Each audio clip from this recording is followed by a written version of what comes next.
آدمی امام صاحب سے بولا کہ امام صاحب یہ بتائیے عید کی نماز آپ کہاں پڑھائیے گا؟ بولا عید کی نماز کہاں پڑھائیں گے؟ عیدگاہ پڑھائیں گے؟ بولا تو ہم نہیں پڑھیں گے، مسجد میں پڑھائیے۔ بولے کہے مسجد میں پڑھو؟ عید کی نماز پڑھنا عیدگاہ میں نبی کی سنت ہے، کوئی عذر ہو، پریشانی ہو، آندھی ہو، پانی ہو، تب مجبوری کے ساتھ مسجد میں پڑھی جائے گی، لیکن عید کی نماز تو عیدگاہ میں پڑھنا ہے، تم کو کیا پریشانی ہے، عیدگاہ میں پڑھ لینا۔ بولا نہیں، وہ میرا بھائی جو ہے وہ عیدگاہ میں نماز پڑھے گا، اس لیے وہ جہاں نماز پڑھے گا ہم وہاں نماز نہیں پڑھیں گے۔ بھائی سے چل رہی تھی تو امام صاحب بولا کہ بابو عیدگاہ میں نماز پڑھنا وہ میرے دوسری طرف رہے گا، تم بائیں طرف رہے گا، وہ اگر دائیں طرف رہے گا تم بائیں طرف رہنا، اگر وہ بائیں طرف رہے گا تم دائیں طرف رہنا، نماز پڑھو گھر آؤ گے۔ بولا امام صاحب آپ دائیں بائیں کی طرف کہہ رہے ہیں، اگر وہ جنت میں چلا گیا ہم جنتوں میں نہیں جائیں گے۔ بولا واہ بیٹا واہ، بہت اچھی دشمنی نبھا رہا ہے، قربان جاؤ کہ بھائی جنت میں چلا جائے گا تو ہم جنتوں میں نہیں جائیں گے، تو جنت میں نہیں جاؤ گے تو کہاں جاؤ گے؟ جاؤ جہنم میں ٹھوکیا کھاؤ جا کر، سب گرمی فرشتہ نکال دے گا تمہارا۔ کیا کہا حلیمہ نے، کیا کہا حلیمہ نے، آپ کو سنبھالا ہے، کیا کہا ہے۔ حلیمہ کون تھی؟ دیکھیے اس کو پتہ ہی نہیں حلیمہ کون ہے، حضرت حلیمہ کون ہے اس کے بارے میں پتہ نہیں ہے، قربان جاؤ۔ اور امیتابھ بچن کا نام پوچھیے بتا دے گا۔ یہ افسوس کا مقام ہے میرے بچوں، یہ حضرت حلیمہ دائی حلیمہ وہ ہے، وہ ذات ہے جو اللہ کے نبی جناب محمد رسول اللہ صلی اللہ علیہ وسلم کو دودھ پلائی تھی، قربان جاؤ۔ یہ حلیمہ ہے، لے گئی اپنے گھر حضرت حلیمہ، اللہ کے نبی صلی اللہ علیہ وسلم کی پرورش کی، دودھ پلائی، بہت غریب تھی حضرت حلیمہ سعدیہ، بچہ لینے گئی تھی مکہ، اور پیسے والے لوگ اپنے اپنے بچوں کو دیہات میں بھیج دیتے تھے بچپن میں تاکہ پرورش پائے بچے کا، صحت و تندرستی کا کہتے ٹھیک رہے، وہاں کا آب و ہوا بہتر ہوتا ہے گاؤں دیہات کا۔ تو حضرت حلیمہ جب مکہ پہنچی تو اور سب دائیاں جو گئی تھی مکہ تو امیروں کے بچوں کو سب دائی لے لی، اب غریب کا بچہ بچا ہے، یہ ایک یتیم بچہ ہے، باپ ہے نہیں ہے، قربان جاؤ۔ حضرت حلیمہ سوچی کہ اب یہاں آئے ہیں تو خالی ہاتھ کاہے جائیں گے، کم از کم اسی یتیم بچے کو لے کر چلیں۔ ارے سبحان اللہ بولے تھا ماشاءاللہ۔ یہ یتیم بچہ کون تھے؟ کون تھے؟ امام الانبیاء جناب محمد رسول اللہ، سارے لوگ بولو صلی اللہ علیہ وسلم تھے، قربان جاؤ۔ جھولے میں جھول رہے تھے، حضرت حلیمہ پہنچی، حضرت آمینہ رضی اللہ تعالیٰ، حضرت آمینہ نے کہی اور قربان جاؤ کہ اس بچے کو لے جاؤ، اور جھولے کے پاس حضرت حلیمہ جب آئی، بچے کو چہرے کو دیکھنا تھا، قربان جاؤ۔ حضرت حلیمہ کہتی ہے کہ آج تک میری آنکھوں نے اتنا خوبصورت بچہ نہیں دیکھا، آج تک میری آنکھوں نے اتنا خوبصورت بچہ نہیں دیکھا۔ اور سینے سے لگائی، اجازت مل گئی، حضرت حلیمہ اپنے گھر لے کر پہنچی۔ حضرت حلیمہ بہت غریب تھی، اچھا قحط سالی کا زمانہ ہے، مسلمانوں سنو، قحط سالی کا زمانہ ہے، مہنگائی کا زمانہ ہے، اور کھانے کو اناج نہیں ہے، پینے کو پانی نہیں ہے، پہننے کو کپڑا نہیں ہے۔ حضرت حلیمہ کے گھر میں اونٹ بھی تھا، بکریاں بھی تھی، دودھ۔ اب حضرت حلیمہ جب گھر پہنچتی ہیں، قربان جاؤ، تو اپنے شوہر سے کہتی ہے بھوک لگی ہے، بچوں کو بھی کھلانا ہے، تھوڑا دیکھیے نا، اگر بکری کے تھن سے، اونٹ کے تھن سے اگر دودھ نکل جائے، دیکھیے نا، اس لیے کہ دیکھیے بارش نہیں ہوتی تھی جس کی وجہ سے گھاس نہیں اگتا تھا، ہریالی نہیں تھی، کھیت کھلیان سب سوکھے پڑے ہوئے تھے۔ حضرت حلیمہ کے شوہر برتن لیے بکری کے پاس پہنچے تو دیکھتے ہیں یا اللہ یہ تھن ہے، دودھ سے تھن بھرا ہے، خوشی کا ٹھکانہ نہیں. یہ تھن میں تو کچھ نہیں تھا، یہ تھن میں دودھ آیا کہاں سے؟ دودھ تو ہے. اور قربان جاؤ اپنی بیوی کے پاس لے کر آئے تو بیوی سے کہتے ہیں حضرت حلیمہ کے شوہر کہ دیکھو نا آج کیا معجزہ ہے، یہ کیا کرامت ہے، یہ کیا کرشمہ ہے، بکری کے تھن میں زیادہ دودھ ہے. تو حضرت حلیمہ کہتی ہے کہ مجھے لگتا ہے یہ بچہ بڑا برکتوں والا ہے. یہ بچہ بڑا برکتوں، ارے زور سے بولو، بڑا برکتوں، بڑا برکتوں والا ہے. اور قربان جاؤ یہ بچہ بڑا برکتوں والا ہے. اللہ اکبر کبیرہ. تو یہ شعر سنو، کتنے لوگ کہتے ہیں کہ حضرت حلیمہ نے اللہ کے رسول صلی اللہ علیہ وسلم کو پالا ہے. سنو کیا کہا حلیمہ نے آپ کو سنبھالا ہے. کیا کہا حلیمہ نے آپ کو سنبھالا ہے. کیا کہا حلیمہ نے، کیا کہا حلیمہ نے آپ کو سنبھالا ہے، آپ کو سنبھالا ہے.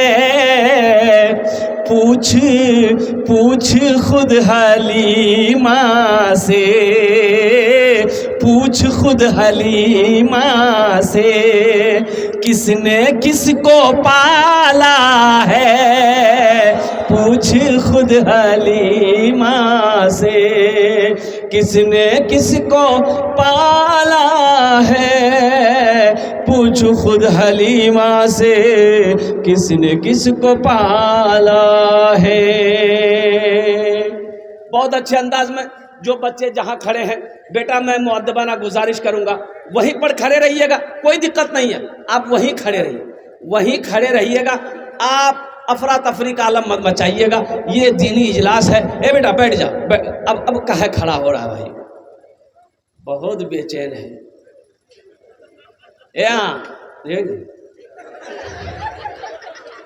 بیٹھو. جلسے میں تقریر کر رہا تھا، ایک نوجوان کھڑا ہوا، میں نے کہا کیا ہوا؟ بولا ہے بیٹا 10 منٹ کا پھر کھڑا ہوا. میں نے کہا ہے پریشان ہے؟ بولا مولوی صاحب بہت ضرورت لگا. بولا بیٹھو، نوجوان ہو برداشت کرو، نوجوان ہو کہ پولٹری مرغی ہو. بیٹھ گیا. کچھ دیر کے بعد میری تقریر ختم ہوئی، دیکھے بیٹھا ہوا ہے، نظر پڑ گئی تو ہم نے اشارہ کیا اے بیٹا جو. بولی نہیں جو. تو ہم نے کہا کہن جائے گا؟ تو نوجوان بولی کی کر لیجیے جے کر لیجیے اعلان وہ یہ ہے بھاگ لیجیے، اب جانے کی ضرورت نہیں ہے، تقریر کا ہم تقریر سن لو. المختصر معزز سامعین اکرام، بڑا اچھا مجمع ہے. آپ نے دیکھا ہے 7 بچے حافظ قرآن ہوئے الحمدللہ. اچھا دیکھو سب سے بڑی بات یہ ہے، یہ بچے 7 بچے ہیں، یہ 10 آدمی کو جنت میں لے کر جائے گا. کتنے کو لے کر جائے گا؟ ایک بچہ، ایک حافظ قرآن 10 آدمی کو جنت میں لے کر جائے گا. ایک حافظ قرآن کتنے کو لے کر جائے گا؟ 10 آدمی کو. ہاتھ اٹھا کے بتائیے ہم کو. اچھا بتائیے ایک وکیل صاحب کتنے کو لے کے جائے گا؟ نہیں. چھوٹا بابو 0 سناٹا. لیکن قربان جائیے یہ ہمارا بچہ حافظ قرآن ہے. اللہ کے محبوب جناب محمد رسول اللہ، سارے لوگ بولو صلی اللہ علیہ وسلم نے ارشاد فرمایا ایک حافظ قرآن 10 آدمی کو جنت میں لے کر جائے گا. اب کس کو لے کر جائے گا؟ یہ جس کو چاہے گا، یہ جس کو چاہے گا اس کو لے کر جائے گا. جنت میں جائیں گے؟ ارے بولو بھائی جنت میں جائیں گے؟ کیسے جائیں گے؟ پیدل. ایک آدمی امام صاحب سے بولا کہ امام صاحب یہ بتائیے عید کی نماز آپ کہاں پڑھائیے گا؟ بولا عید کی نماز کہاں پڑھائیں گے؟ عیدگاہ پڑھائیں گے. بولا تو ہم نہیں پڑھیں گے، مسجد میں پڑھائیے. بولے کہے مسجد میں پڑھو؟ عید کی نماز پڑھنا عیدگاہ میں نبی کی سنت ہے. کوئی عذر ہو، پریشانی ہو، آندھی ہو، پانی ہو، تب مجبوری کے ساتھ مسجد میں پڑھی جائے گی. لیکن عید کی نماز تو عیدگاہ میں پڑھنا ہے. تم کو کیا پریشانی ہے؟ عیدگاہ میں پڑھ لینا. بولا نہیں، وہ میرا بھائی جو ہے وہ عیدگاہ میں نماز پڑھے گا، اس لیے وہ جہاں نماز پڑھے گا ہم وہاں نماز نہیں پڑھیں. بھائی سے چل رہی تھی تو امام صاحب بولا کہ بابو عیدگاہ میں نماز پڑھنا وہ میری دوسری طرف رہے گا، تم بائیں طرف رہے گا. وہ اگر دائیں طرف رہے گا تم بائیں طرف رہنا، اگر وہ بائیں طرف رہے گا تم دائیں طرف رہنا. نماز پڑھو، گھر آؤ گے. بولا امام صاحب آپ دائیں بائیں کی طرف کہہ رہے ہیں، اگر وہ جنت میں چلا گیا ہم جنتوں میں نہیں جائیں گے. بولا واہ بیٹا واہ، بہت اچھی دشمنی نبھا رہا ہے. قربان جاؤ کہ بھائی جنت میں چلا جائے گا تو ہم جنتوں میں نہیں جائیں گے. تو جنت میں نہیں جاؤ گے تو کہاں جاؤ گے؟ جاؤ جہنم میں ٹھوکیا کھاؤ جا کر، سب گرمی فرشتہ نکال دے گا تمہارا. 10 آدمی کو جنت میں لے کر جائے گا. اچھا اس کے ماں باپ کا کیا مقام ہوگا؟ بڑا اونچا مقام ہوگا. باپ کے سر پہ اللہ تاج پہنائے گا، تاج. اب وہ تاج کیسا تاج ہوگا؟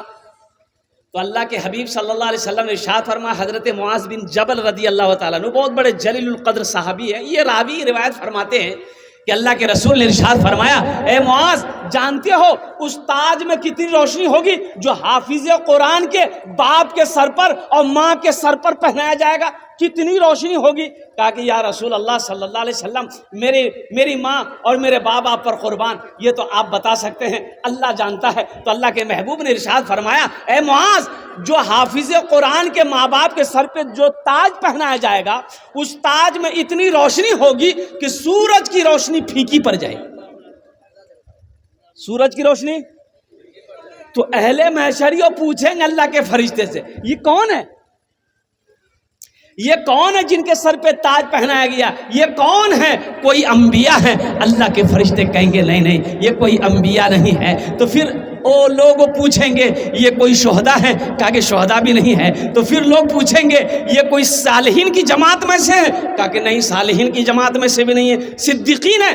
صدیقین بھی نہیں ہے. تو بھائی آخر یہ ہے کون جن کو یہ تاج پہنایا گیا ہے؟ تو اللہ کے فرشتے جواب دیں گے یہ وہ ماں باپ ہیں جنہوں نے دنیا کے اندر میں اپنے بیٹے کو حافظ قرآن بنایا تھا. سبحان اللہ بولا تھا ماشاء اللہ. جنہوں نے دنیا کے اندر میں اپنے بیٹے کو عالم دین بنایا تھا، جنہوں نے دنیا کے اندر میں اپنے بیٹے کو حافظ قرآن بنایا تھا. اے مسلمانوں، اے نوجوانوں، ہم آپ کو اپنے بچے کو انگلش پڑھانے سے منع نہیں کرتے ہیں، ہندی پڑھانے سے منع نہیں کرتے ہیں، سنسکرت پڑھانے سے منع نہیں کرتے ہیں. ہمارا بچہ بنگلہ بھی پڑھے گا، مراٹھا بھی پڑھے گا، اڑیا بھی پڑھے گا، سنسکرت بھی پڑھے گا، ہندی بھی پڑھے گا، ہر بھاشا پڑھے گا. لیکن میرا کہنا ہے کہ میرا بچہ دنیا کا ہر بھاشا سے پہلے اگر پڑھے گا تو وہ اللہ کا قرآن پڑھے گا. خیرکم من تعلم القرآن وعلمہ. اللہ کے رسول صلی اللہ علیہ وسلم نے ارشاد فرمایا تم میں سب سے بہتر وہ ہے، بہترین وہ ہے، اچھا وہ ہے، افضل وہ ہے، اشرف وہ ہے جو خود قرآن سیکھے دوسروں کو سکھائے. تعجب والی بات. یہاں تو قرآن ہم نے پڑھنا چھوڑ دیا، قرآن پڑھنا چھوڑ دیا. آج کتنے لوگ، اتنا بڑا مجمع ہے، فجر سے لے کر اب تک قرآن کی تلاوت کیے ہو؟ ذرا ایمانداری کے ساتھ ہاتھ اٹھاؤ. یہ ہزاروں لوگ بیٹھے ہو، کتنے لوگوں نے آج قرآن کی تلاوت کی ہے مسلمانوں؟ ہاں ٹائم نہیں ہے. قرآن نکلے گا، قرآن ہم پڑھیں گے. کب پڑھیں گے؟ جب شب برات آئے گا. شب برات ادھر ہوتا کہ نہیں ہوتا پتہ نہیں. ارے شب برات جانتے ہیں کس کو کہتا شب برات؟ ارے حلوا کا مہینہ، یہ صحیح سمجھے گا. شب برات شعبان المعظم کا بڑا مبارک مہینہ ہے. اسی مہینے میں شعبان کی 15ویں شب کی تاریخ آتی ہے. لوگ شعبان نہیں سمجھتے بعض لوگ، اور اس کو حلوا کا مہینہ کہیے گا نا سمجھ بولے او شب رات. ہاں ہم کو پتا ہے. ماں اپنے بیٹے کو کہے گی بیٹا دادا مر گیا ہے، قرآن نکالو نا. شب برات ہے آج قرآن پڑھ دو. قرآن بیٹا پڑھ کر تاک میں رکھ دیا. پھر دوسرے دن کب قرآن نکلے گا؟ جب دادا دادی نانا نانی کوئی مر جائے گا تب قرآن نکلے گا. بیٹا جلدی سورہ یاسین پڑھو, جلدی سورہ یاسین پڑھو. دادا کے پاس میں دادا کا روح,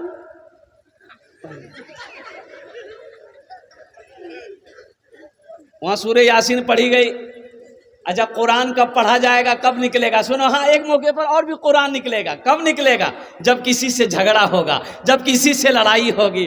اٹھاؤ قرآن, تم سچا ہو قرآن اٹھاؤ. اللہ قرآن اٹھاؤ. قرآن قرآن اسی لیے آیا تھا, اللہ نے اسی نازل کیا تھا قرآن کو قسم کھانے کے لیے. مسلمانوں اب بھی اگر نہیں جگے, اب بھی اگر نہیں سدھرے تو بہت دھلائی ہونے والی ہے. ایک بات یاد رکھیے, ابھی ہندوستان میں کیا ہو رہا آپ کو پتا ہے کہ نہیں؟ ارے پتا ہے, آپ کو پتا نہیں ہے. بہت کچھ ہو رہا ہے ہندوستان کے اندر میں, آپ کو خبر نہیں ہے. ہماری مسجدیں چھینی جا رہی ہے, مدرسوں میں تالے لگائے جا رہے ہیں. اور قربان جاؤ, وقف بل کا پاس ہو گیا, وقف بل پاس ہوا نا, پتا ہے کہ نہیں؟ ارے بولو بھائی پتا ہے؟ ہاں پتا تو ہے, یہ ہے. تو آپ کیا کیجیے گا؟ بولا مکے کاٹیں گے, مکے کاٹیں گے. وقف بل پاس ہوا تو اس سے کیا مطلب ہے؟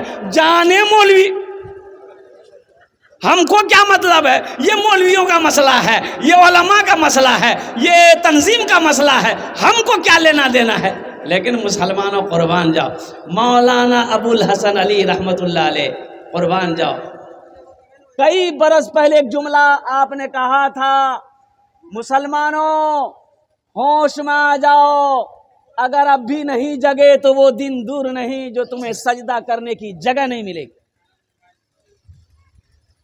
خالی گوشت کھانے سے ہوگا؟ 300 ٹکا کلو گوشت, ہفتہ میں 4 دن اس کو گوشت چاہیے, بغیر بوٹی کا روٹی نہیں کھائے گا. وقف بل کیا ہے اس کو پتہ نہیں ہے, ہندوستان میں کیا ہو رہا ہے اسے پتہ نہیں ہے, اسے خبر نہیں ہے. اس لیے میرے دوستوں, میرے نوجوانوں, میرے بچوں, میرے بزرگوں, اپنے بچے کو قرآن پڑھاؤ, بہت ضروری ہے. ایک بات یاد رکھو, طلب العلم فریضۃ علی کل مسلمۃ و مسلمہ, علم کا طلب کرنا, حاصل کرنا ہر ایک مسلمان, عورت اور مرد دونوں پر فرض ہے.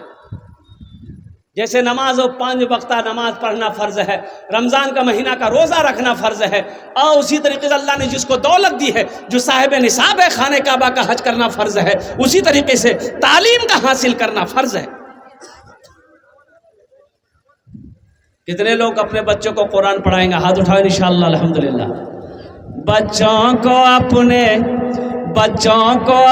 صاحب ایمان بناؤ, بچوں کو اپنے صاحب ایمان بناؤ, قرآن پڑھاؤ, قرآن پڑھاؤ. سرکار کی سیرت پہ ذرا ان کو چلاؤ, قرآن پڑھاؤ, قرآن پڑھاؤ. سب کڑکڑیا نوٹ سے اے ٹی ایم سے نکلا.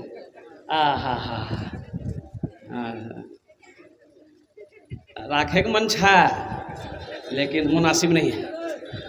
اور حضرت آپ کے حوالے الحمدللہ, اللہ اس بچے کی عمر میں برکت دے, کمائی میں برکت دے, آمین بولے الحمدللہ. بچوں کو اپنے صاحب ایمان بناؤ, قرآن پڑھاؤ. بولو قرآن پڑھاؤ. میں یہ نہیں کہتا انہیں انگلش نہ پڑھانا, میں یہ نہیں کہتا انہیں انگلش نہ پڑھانا, ڈی ایم بھی کمشنر بھی انہیں کپتان بنانا. ہاں پہلے مگر دین کے ارکان سکھاؤ, قرآن پڑھاؤ, قرآن پڑھاؤ. بچوں کو اپنے صاحب ایمان بناؤ, قرآن پڑھاؤ, قرآن پڑھاؤ. شکر کرو رب کے مدرسے ہیں جو چلتے. مدرسے نہ ہو. آسام میں 1300 مدرسے میں تالے لگا دیے گئے. مسلمانوں جگو، 1300 مدرسے بند کر دیے گئے. 1300 1300 تالے لگا دیے گئے، کہے لگا دیے گئے. صاحب آپ نے میرے مدرسوں میں تالا کیوں لگایا؟ قربان جاؤ. تو جواب یہ ملا کہ ان مدرسوں میں پڑھائی نہیں ہوتی ہے، بچوں کو دہشت گرد بنایا جاتا ہے. اللہ اکبر کبیرہ والحمد للہ کثیرہ وسبحان اللہ بکرۃ واسیلہ. مسلمانوں اب بھی وقت ہے. اللہ اکبر کبیرہ. ہم تو یہی کہیں گے کہ بھائی مدرسوں میں بچوں کو دہشت گرد بنایا جاتا ہے کہ بچوں کو پڑھایا جاتا ہے. اللہ آپ کو بھی توفیق دے تو آپ بھی آ کر پڑھو مدرسے میں. پھر دیکھو کہ بچے کو یہ جو قرآن پڑھایا جاتا ہے، قرآن وہ کتاب ہے کہ جو بھی پڑھے گا وہ انسان بن جائے گا. جو بھی پڑھے گا وہ کیا بن جائے گا؟ انسان بن جائے گا. قرآن وہ عظیم کتاب ہے، وہ لا ریب کتاب ہے. جو قرآن کو پڑھے گا اللہ اس کی زندگی کو بدل دے گا. جو قرآن کو سینے سے لگائے گا اللہ یہاں بھی عزت کی زندگی عطا فرمائے گا، آخرت میں مقام کو بلند فرمائے گا.